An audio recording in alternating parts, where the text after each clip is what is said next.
రాష్ట్రంలో 1,50,00,000 ఎకరాల భూమి ఉన్నది.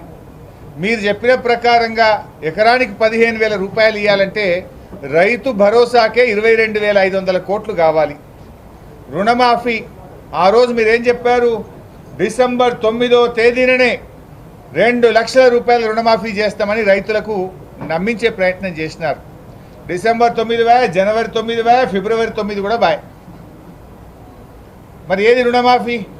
పోనీ బడ్జెట్లోనైనా ఏమైనా పెడతారేమో, రుణమాఫీ గురించి ఇలా ప్రకటన వస్తుందేమో అని ఎంతో ఆశగా ఎదురు చూసిన రైతులకు తీవ్రమైన నిరాశ మిగిల్చింది బడ్జెట్. ఇలా 2 లక్షల రూపాయల రుణమాఫీకి 40,000 కోట్ల రూపాయలు అవసరం. కానీ బడ్జెట్లో 4 రూపాయలు కూడా రుణమాఫీకి కేటాయించలేదంటే ఇలా రుణమాఫీకి మొండి చేయి చూపింది ఈ కాంగ్రెస్ పార్టీ. రైతు బీమా, మరి గతంలో మేము రాష్ట్రంలో రైతులందరికీ రైతు బీమా చేశాం. మీరు కౌలు రైతులకు కూడా రైతు బీమా చేస్తామన్నారు. మరి దాదాపు 2,000 కోట్ల రూపాయలు రైతు బీమాకి కావాలి.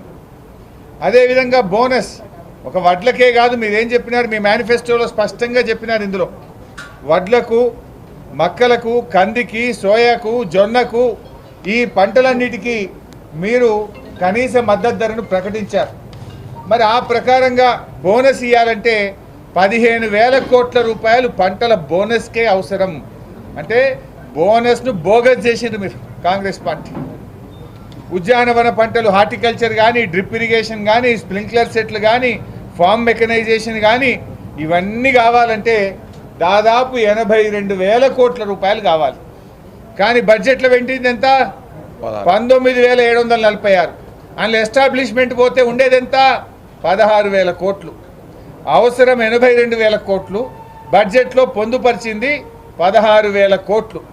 అంటే రైతులను ఇలా కాంగ్రెస్ పార్టీ మోసం చేసింది, దగా చేసింది కాంగ్రెస్ పార్టీ.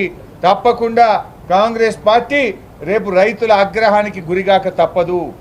ఎందుకంటే మీరు నమ్మబలికినారు, వడ్లు అమ్ముకోకండి, మేము రాగానే బోనస్ ఇస్తాం, అప్పులు పోయి తొందరగా తెచ్చుకోండి, 2 లక్షల రుణమాఫీ డిసెంబర్ 9నే చేస్తాం, రైతులకు 24 గంటల ఉచిత కరెంట్ ఇస్తాం అని ఎన్నో విషయాలు మీరు చెప్పారు.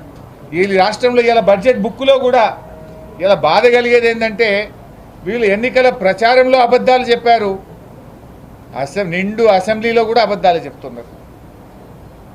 ప్రజా పాలన విషయంలో అబద్ధం, 24 గంటల కరెంట్ ఇస్తుందనడం అబద్ధం.